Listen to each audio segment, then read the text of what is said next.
Olá, boa tarde. Neste feriado de carnaval, milhares de pessoas aproveitaram a folga para sair da capital rumo ao interior do estado. Mas com o fim da folia, é hora de voltar para casa. Nesta manhã, a movimentação foi mais intensa no Porto da Ceasa e nas rodovias AM010 e BR-174. De acordo com o Batalhão de Trânsito da Polícia Militar, nesta manhã, a cada 1 hora, pelo menos 1.500 veículos cruzaram a barreira policial montada no acesso das rodovias AM10 e BR-174. A maioria voltava para casa depois do feriado de carnaval e antes de entrar no perímetro urbano, os motoristas foram submetidos ao teste do bafômetro. Até o meio-dia, nenhum condutor havia sido flagrado por embriaguez ao volante. Mas a Polícia Militar emitiu 25 autuações esta manhã, a maioria por licenciamento do veículo atrasado e por ausência do documento de habilitação do condutor. No Porto da Ceasa, a estimativa era de que pelo menos 17 mil pessoas utilizassem as balsas e voadeiras para retornar à capital. Este aposentado diz que o movimento de pessoas do outro lado do rio estava grande já nas primeiras horas da manhã. As pessoas não sabem como é bom ter uma folga no interior para descansar. É muita gente atravessando, olha. Desde cedo, muita gente atravessando. Para quem volta para casa, o sentimento é uma mistura de alívio e contentamento. De volta à realidade, agora trabalhar e as férias acabaram. Ontem nós mostramos aqui no Band Cidade que quem pegou estrada no carnaval em direção aos municípios de Rio Preto da Eva e Itacoatiara teve que redobrar a atenção devido às más condições da rodovia AM010, devido ao excesso de buracos, falta de acostamento, sinalização e mato alto. Hoje nós vamos mostrar que na AM070, onde ainda está em andamento obras de duplicação, a situação não é muito diferente. Só que a falta de infraestrutura aliada à imprudência de alguns motoristas, torna o trajeto até municípios como Manacapuru, por exemplo, ainda mais perigoso. A M070, Estrada Manoel Urbano, destino Manacapuru, a 84 quilômetros da capital, a terceira cidade mais populosa do estado, 100 mil habitantes. Durante o carnaval, movimento intenso nos dois sentidos. Logo no começo da viagem, é possível ver a precariedade da pista. Buracos, falta de acostamento, de sinalização. No limite entre os municípios de Iranduba e Manacapuru, o trecho é mais crítico. Uma cratera toma conta da pista. Problemas agravados pela imprudência de alguns motoristas. Veja este flagrante. A Kombi lotada de passageiros, por pouco não se choca com este carro de passeio. Tem muito buraco, tá perigoso o trânsito. A pessoinha aí no banco do lado do senhor 6,5. Não focaliza ele não. Eu vim daqui de casa só comprar um leite para ele. Eu moro bem aqui. Tá muito perigoso. Já desse carro, o carro me batia aí, porque ele foi desviado do buraco aí. Se eu não jogo lá pra beira, se eu não for devagar, eu tinha voado fora da pista. Não dá, né? De moto dá pra passar. Mas agora de carro tá ruim. Mais à frente, outro flagrante de desrespeito à vida. Este caminhão transportava pessoas na carroceria sem segurança. Nesta outra imagem, a irregularidade é ainda mais perigosa. Aqui, a caçamba, sem as lanternas de sinalização traseira, transportava tijolos e em cima deles, 2 pessoas. Uma delas chega a dar um oi para a nossa equipe ao perceber que estava sendo gravada. Em seguida, motociclistas apressados arriscam a própria vida ao tentar insistentemente ultrapassar nosso carro e a caçamba. Eles buscam uma brecha no que deveria ser acostamento, até que conseguem. Cenas de imprudência que deixam a estrada precária ainda mais perigosa. No quilômetro 51, parte de um caminhão cegonha bloqueava os 2 lados da pista. Este ônibus, que transportava foliões para brincar o carnaval em Manacapuru, tentava desatolar o veículo, que, segundo o próprio motorista, foi parar ali após uma tentativa de retorno, num trecho de pista bastante estreito. Não tem retorno na estrada? Me mostra onde é que tem um retorno aqui na estrada. Não tem retorno na estrada. Eu tive que fazer aqui, olha aqui, ó. O único lugar que tem que fazer um retorno. Ó, vê se tem acostamento. Não tem acostamento, não tem retorno. Não tem nada aqui, ó. Não tem retorno, não tem nada. Pressa faz com que você faça isso. Pressa, eu tenho que ir lá em Manaus retornar na ponte. No último domingo, em pleno carnaval, um grave acidente matou uma mulher de 65 anos.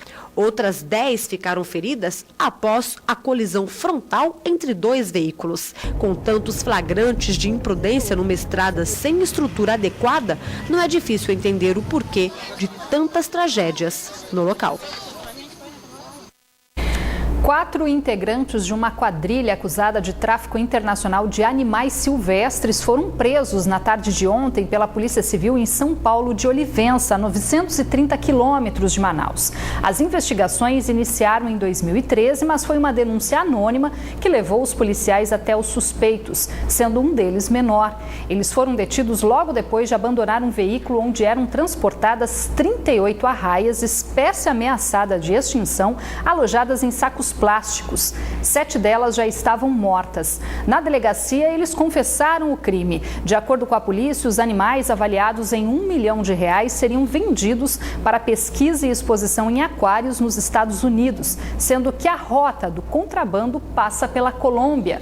Os suspeitos foram autuados por crime ambiental, formação de quadrilha e associação criminosa. O fim do feriado prolongado foi marcado por filas nos bancos aqui da capital. O comércio reabriu no início da tarde de hoje, mas muita gente retomou a rotina mesmo, foi para pagar contas atrasadas.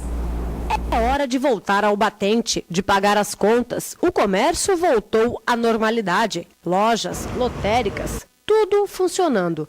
Mas, segundo os comerciantes, a população não está no mesmo pique, não. Ainda estão curtindo a ressaca do carnaval. Pode ver que o pessoal tá aqui, mas tá meio devagar por enquanto. Estamos esperando. Eu acredito que o comércio ele só vai começar a partir de março só. Então nós temos que ir aguentando, né, até chegar o período. Né? Tá normalizando aos pouquinhos, tá normalizando. Recuperar o dia perdido, né? Esperando aí o movimento, né? Crescer um pouquinho, né? Ainda tá meio paradinho? Tá meio parado, mas se Deus quiser vai melhorar. Movimento intenso mesmo somente em bancos e lotéricas, principalmente para pagar as contas que venceram nos últimos dias de feriado. Pagar a conta, pagar o óculos, pagar tudo. Acabou o carnaval? Acabou tudo, é carnaval, tem que só pagar as contas. Vai fazer o que aqui pro centro? Pagar minha água. Já os órgãos públicos, como a Prefeitura e o governo do estado, emendaram o feriado. Hoje foi ponto facultativo. O atendimento só volta ao normal nesta quinta-feira. Um lutador de MMA de apenas 20 anos foi morto na noite de ontem aqui em Manaus com vários tiros. O crime foi no conjunto João Paulo II, na zona norte da cidade. Esta manhã, o corpo de Natanael Melo de Oliveira Maia, de 20 anos, foi velado nesta funerária na zona oeste de Manaus. O jovem, que era lutador de MMA, foi vítima de um crime com características de execução. O fato ocorreu nesta rua, próximo da casa do lutador, no conjunto João Paulo II, no bairro Nova Cidade, na zona norte de Manaus. Natanael participou de alguns eventos de MMA em Manaus. Um deles contou com a presença do árbitro do UFC, Mário Yamazaki. Natanael Melo de Oliveira estava sentado com amigos fazendo um lanche aqui próximo a esta árvore. Foi o momento em que, de acordo com testemunhas, 2 homens chegaram em uma moto. Um deles sacou uma arma e disparou várias vezes contra Natanael. A vítima ainda tentou fugir, mas acabou caindo aqui no meio da rua. Na rua onde ocorreu o crime, impera a lei do silêncio. Esta testemunha foi a única que aceitou falar com a nossa equipe, mas sem ser identificada. Eu estava a mais ou menos 50 metros do local do crime. Foram, assim, momentos de terror. Até porque onde aconteceu esse crime, existe uma venda de churrasco, onde várias pessoas se reúnem, ali várias famílias se reúnem, e deu para ver bem, né, essas pessoas. Não deu para identificar essa placa, porque nesse momento eles são muito rápidos, né? Mas eram 2 indivíduos. O que desceu da moto usava essa roupa que eu já te passei, né, dessa cor, uma camisa cinza de mangas compridas. Inclusive ele desceu da moto só de boné, e na volta que ele atirou ele já veio de capacete. A polícia ainda não tem pistas que possam levar à prisão dos executores. A delegacia especializada em homicídios e sequestros investiga o caso. As investigações estão no início, nós recebemos a ocorrência e as equipes já estão em campo, né, tentando elucidar o crime e encontrar os autores. Os depoimentos ainda não foram formalizados no inquérito, né? Nós estamos ainda trazendo as pessoas que puderem dar informações a respeito. O inquérito tem um prazo de 30 dias, mas dependendo das investigações, das diligências, a gente pode pedir um prazo maior. E a Polícia Civil apresentou esta tarde o suspeito de envolvimento em um outro homicídio que chocou os moradores da zona oeste da capital pela brutalidade. Um industriário foi morto a pancadas quando brincava o carnaval na última segunda-feira. Sandro Souza Filgueira, 25 anos, conhecido como Pelô, foi preso horas depois de ter assassinado Davi Castro de Oliveira, 29 anos. Em depoimento, ele confessou ter matado o industriário com a ajuda do irmão mais novo.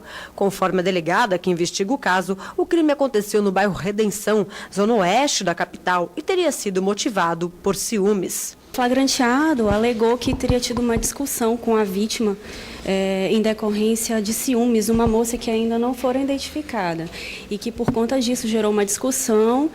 E o flagranteado e o irmão dele, que até agora não foi encontrado, né, chateados com a situação, resolveram encontrar a vítima num local ermo, sozinho, e iniciaram as agressões. Ele foi preso na casa de alguns amigos, ele estava escondido num cômodo, né, depois de várias diligências na tentativa de encontrá-lo durante toda a madrugada, durante toda a manhã, recebemos uma denúncia anônima, né, repassada pelo CIOPS, né, foi encaminhada pela SICOM da área e conseguimos encontrá-lo numa residência lá da Redenção mesmo.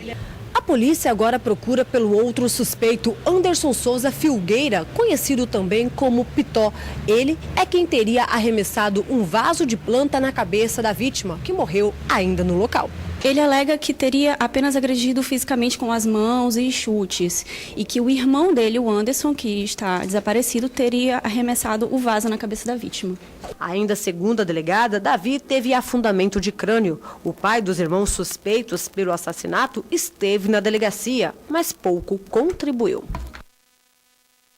Vamos conferir agora a previsão do tempo para esta quinta-feira aqui na capital e também em algumas cidades do interior. Os detalhes no mapa.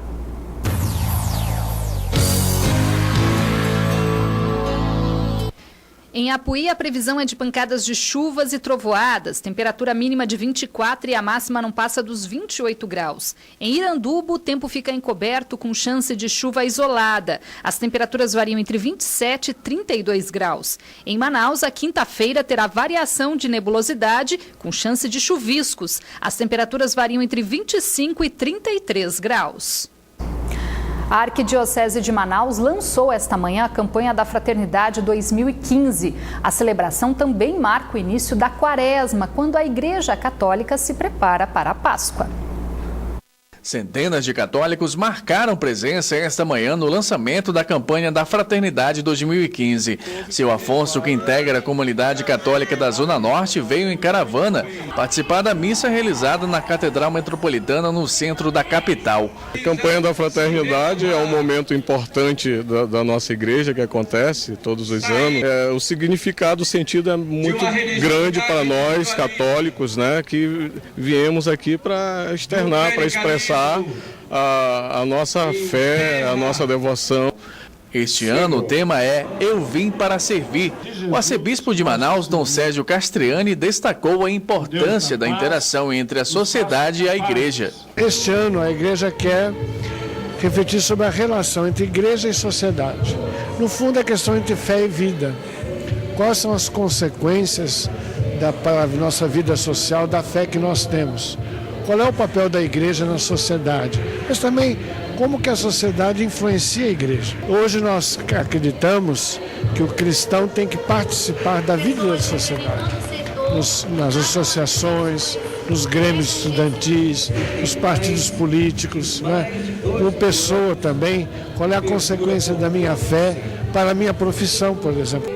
Autoridades como o governador do Amazonas, José Melo, e a presidente do Tribunal de Justiça do Amazonas, desembargadora Graça Figueiredo, também participaram da celebração e apoiaram uma outra campanha iniciada hoje pela Arquidiocese de Manaus, um baixo-assinado em defesa da reforma política. Portanto, o nosso governo estará, com toda certeza, abraçando esta campanha. Minha esposa Edilene vai cuidar disso pessoalmente, como cuida de todas as políticas públicas do nosso governo, que tem esse objetivo. Portanto, nada melhor do que reunir todos nós, sociedade, governo, igreja, enfim, todos com esse objetivo, que é um objetivo cristão, que é de servir. A celebração continua às 18 horas na Catedral Metropolitana de Manaus com o arcebispo Dom Sérgio Castriani. A missa de imposição de cinzas marca o início da quaresma da Igreja Católica. Mas em todas as comunidades, todas as áreas missionárias, todas as nossas paróquias, haverá celebrações das cinzas hoje à noite. Agora o Band Cidade mostra um outro exemplo de abandono. Praticantes de atividades físicas reclamam da falta de manutenção do calçadão da Suframa, na zona sul da capital. O local, construído na década de 80, hoje está completamente abandonado. O mato e o lixo tomam conta do calçadão da Suframa, no distrito industrial, na zona sul da capital. Seu Antônio diz que o local está abandonado há muito tempo e a falta de manutenção nas áreas verdes dificulta até mesmo a visualização do ônibus. Você tem que sair para cá para ver o ônibus, senão você não consegue. A área é muito utilizada para a prática de esportes, mas a falta de serviços básicos é evidente. As quadras de futebol estão com as grades quebradas, a iluminação não funciona. Essas são algumas das dificuldades que este industriário enfrenta no local. A dificuldade aqui é iluminação, segurança pública, limpeza do ambiente, né? E até uns 4, 5 anos atrás a gente tinha isso, para treinar aqui. A gente está botando um time no industriário, mas infelizmente hoje a gente vem treinar e não tem mais aquela segurança, não tem mais um local adequado. Thalita, que usa a quadra para treinamento, também reclama da falta de infraestrutura. Aqui aí as condições não são precárias. Vocês podem perceber o mato alto, a quadra suja. E sem iluminação, sem policiamento. E quando nós vamos embora, alguns têm que caminhar até a bola para pegar a sua condução, ou então vão de mototáxi, enfim. Situações realmente precárias. Seu Raimundo conta que já pratica caminhada pelo calçadão desde a inauguração nos anos 80 e sente saudades dos tempos em que o local recebia a devida manutenção. Tá, e desde que fizeram isso aqui, tá? Ficou legal, ficou bem feito, né? Só que não se manteve. Né, como se diz assim, sempre você tem que dar manutenção, tem que, né, fazer um reparo, tá? Eu acho isso bastante interessante. E essa manutenção que o senhor não vê há muito tempo? Bastante tempo. Enquanto aguardam pela reforma, quem precisa praticar esporte no calçadão da Suframa caminha assim pela escuridão da noite.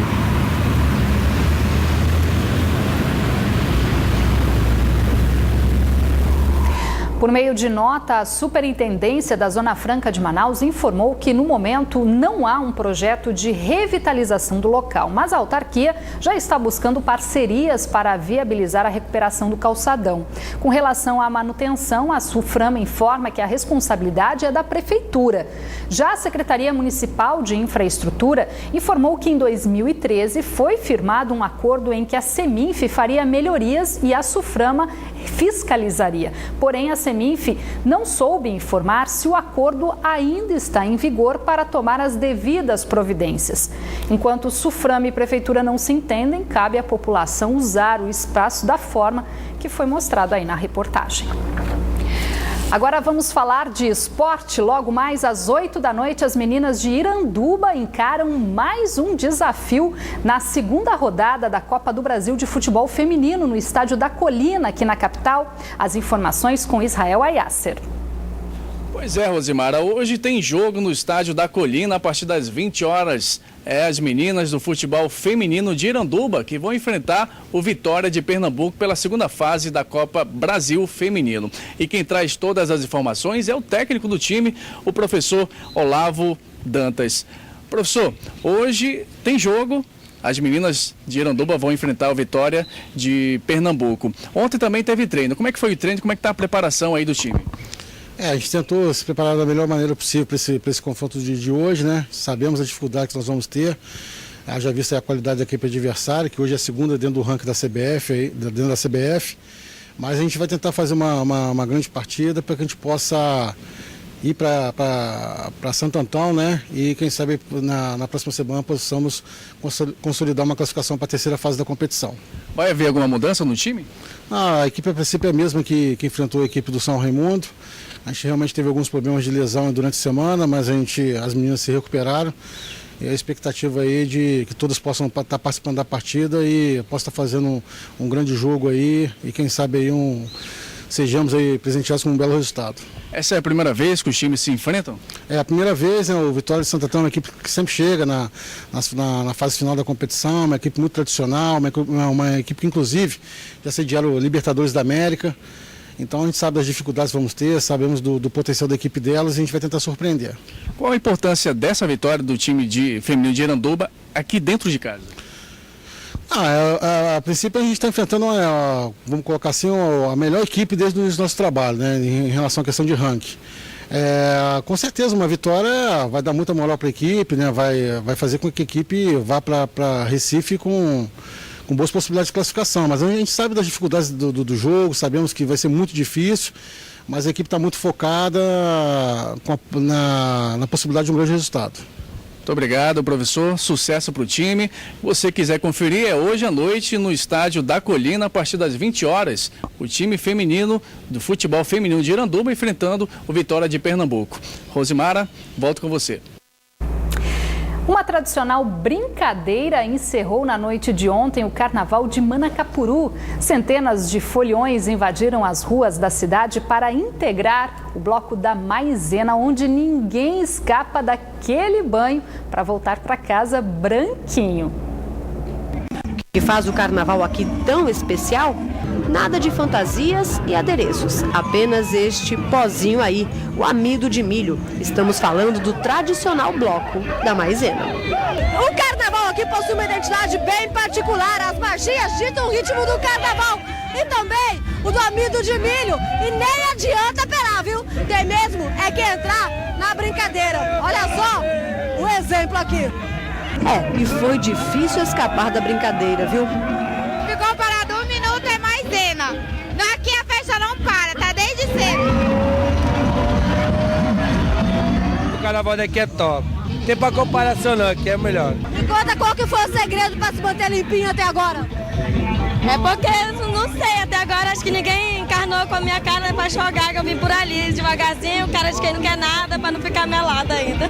O carnaval Manacapuru cresce a cada ano, tanto que as ruas ficaram pequenas e a folia de ontem foi realizada no Parque do Ingá, conhecido também como Cirandódromo, onde acontece a festa das cirandas no mês de agosto. E pelo menos na última noite de carnaval em Manacapuru, todos acabam iguais. Ou você consegue diferenciar alguém com essas máscaras de maisena?